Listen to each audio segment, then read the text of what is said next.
My name is Minne de Lange. I'm from the Netherlands and I'm a textile artist. I work mostly with silk hand embroidery.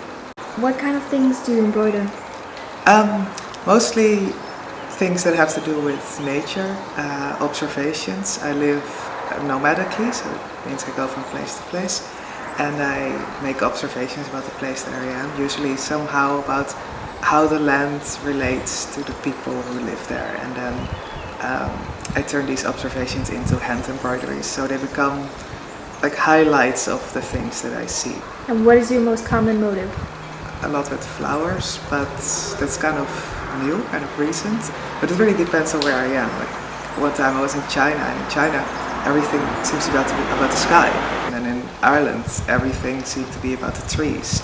And then in Wales everything seemed to be about how wet everything was. So I just made like whole landscapes that showed the rain and the wetness of everything. So it really depends on the place. You were here in RAIZVANGUARDA 2 years ago.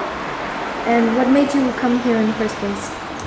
I remember I wanted to go to Portugal anyway, and then I saw pictures from this place, and it's exactly the kind of residency that I like, in that it's in a remote area, it's in nature, and it's a type, an artist-run residency, just made with someone with a good idea. We just decided to do it, so that appealed to me.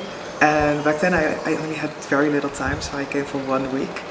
Yeah, when I started to do this whole nomadic thing, one of the things that I wanted to go back, because I'm going back to Portugal and I'm going back in the same month. So I got here almost on the same day I did 2 years ago. What would you say is your favorite thing about RAIZVANGUARDA? Just kind of the energy that hangs around the place itself. There's people coming by, and there's just, you feel that even though it's a very quiet village, of course, which is part of the appeal, you do feel that something is happening. And you're traveling around from residency to residency. Mm-hmm. How did that begin? I did my first residency 5 years ago, just to Iceland, 3 months Iceland in the winter.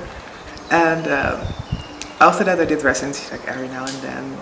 It's like when you're at home, even when you're an artist, you have your studio, you have your house and stuff. It's you just do your thing and it goes very easy.